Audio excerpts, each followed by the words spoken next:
Hey everybody, back again. So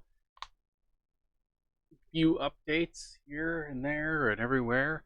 Uh, I got myself a couple new pellet rifles. I got the Shadow Whisper by Gammo, and then I picked up this on Amazon. This is the Break Action uh, Ruger. I mean, this is just something for plinking, and I'm going to tell you right now that they missed a big opportunity with this. They really did.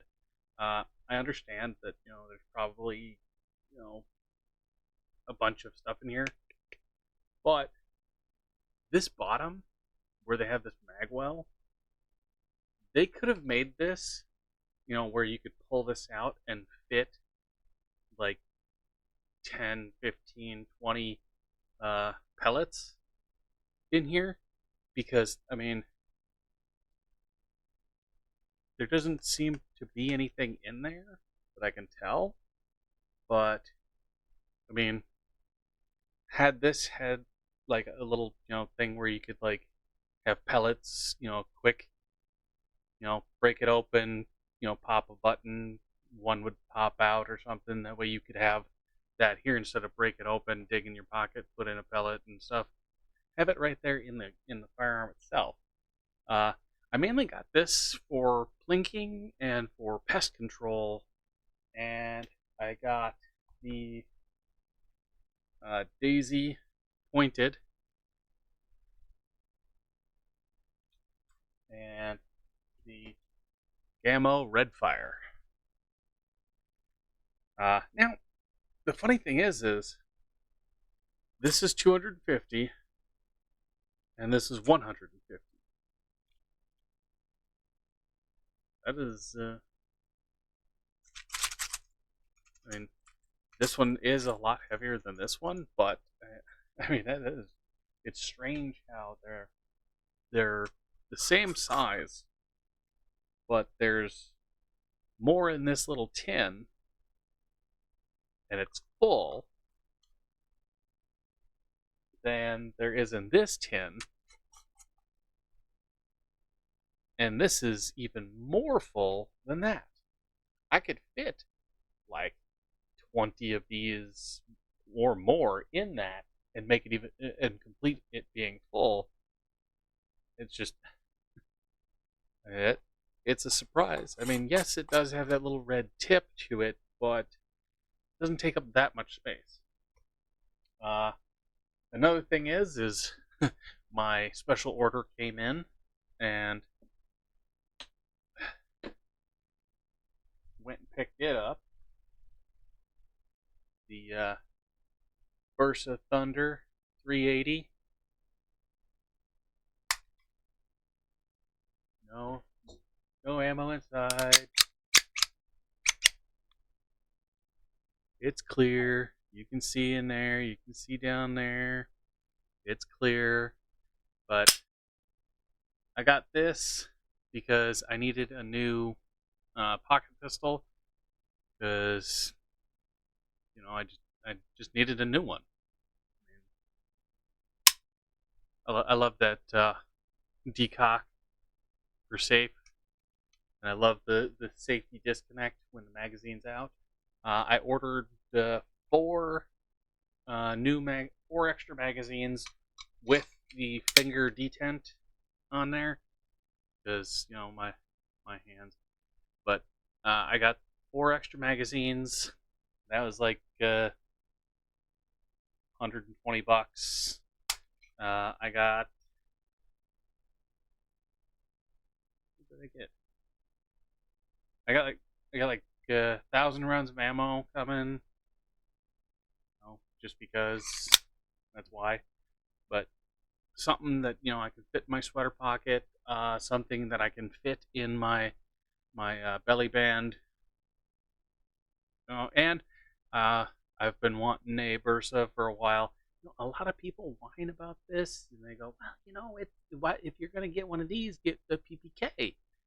I don't want to spend, 3 times as much for the same thing. Oh yeah, but you get an extra magazine. well, I don't care. I can buy, with the money I saved, I could have bought 8 magazines for this. And then they go, well, that magazine release is really tough. I don't. Stop being a weakling. I mean, you just, you poke, boom. Oh, look at that. It's, it, it's such a hard, it's a hard button to push. It's so difficult. I quit having baby thumbs. I'm not the strongest, but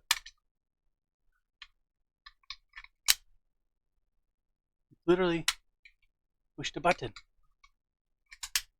But great trigger pull, great size. I mean, they say, oh, it's not really that much of a compact. I can fit this in a sweater pocket. I can fit this in a pants pocket. I can fit this in my back pocket, my belly band. I can fit this in my chest pocket. I mean, oh, look at that. I have a pistol on me, and it's not weighing me down that much. I mean, this is just a T-shirt, a regular T-shirt. Oh, I got you now. But I mean, decent pistol. Didn't cost an arm and a leg, but I now have another concealed carry, something a little bit more oomph than what I currently have, and I don't have to take my revolver with me all the time. I can have more rounds. I did order some magazine pouches. They're the horizontal hold belt slides. Ordered some of those. That way, when magazines come, I can load them up and put them, set everything up. And you know, I've always been a fan of the Burst of Thunder. I really have. I've yet to have an issue with one ever, and this will be my 4th that I've owned, and probably my 20th that I've handled and fired. But I mean, I had all the old ones with the smooth and not the finger grooves. This is the Burst of Thunder combat version. Uh, Burst of Thunder combat with all the key deals in there. When the magazines come in, I get to fool around with them and go out, test fire it a few times, and go from there. But my main updates right now are Junior got his 6th continuance for trial, so he has yet another month to come up with a driver's license so he doesn't go to jail for running around without a driver's license and driving. And I think that's bullshit because, just because you get a driver's license now doesn't negate the fact that you were driving without one when you got pulled over multiple times. I mean, if I run a stop sign, does me stopping twice at the next stop sign take away the fact that I ran the last one? No, it doesn't. That's not how the law works. You committed a crime. You were caught committing a crime. Just because you undid what the criminal act was after the fact doesn't mean that you didn't do it to begin with. Like, if I rob a bank, does that go away if I deposit money into the bank in my own account? No. If I burn down a forest, do I not get charged if I plant a bunch of trees later on? No. I still committed the crime. It makes no sense. It really doesn't. And then, I talked to the prosecutor on the phone. On the phone. Let's see. Yeah, 11 a.m. I talked to him on the phone. There's the notes on there, and talked to him, and he promised me that he would not give him another continuance because he's already had his chance. He's repeatedly gotten continuances over and over and over again, and it's BS. You were given. This kid has been given. Oh hell! Let's do the calculations on this. This kid has been given 210 days to get a driver's license reinstated so he can go to court and have his charges dropped for driving without a license. Now keep in mind, my case against him and the case where he was caught shoplifting will not go to trial until he gets a driver's license for those other cases. Because the way the court works, all cases are combined into one, and then his public defender argues all cases at the same time. And then they go, okay, this, and this, we'll do that, and then this one, we'll do this. No, you have two types of cases here. You have criminal case, and then you have traffic cases. The traffic violation case should not be tried at the same time or argued at the same time as a criminal case. His criminal cases should be separate from this. That way, victims, such as myself and the store that he stole from, we get restitution and trial goes ahead as planned. Not, well, we'll talk about his criminal acts after he gets a driver's license and we handle this other traffic business. I mean, imagine having to wait for your child's murderer to get a driver's license so that he can go to court for his traffic violations at the same time as he goes for his murder trial. I mean, the two cases do not have anything to do with each other. They are not connected anyway. But somehow, the way our city works is all cases for anybody who has multiple cases get combined into one pile, and then that one case pile just all goes together at one time. Oh, well, it makes it so much easier so the prosecutor isn't weighed down by all. No. What weighs him down is he's allowing somebody to repeatedly break the law, which then puts more on him. Had he, 7 months ago, when this shit went down, had he taken the fucker to court and said, okay, your trial's set for this day, get your public defender in here. Public defender comes in, well, I need a continuance. Why?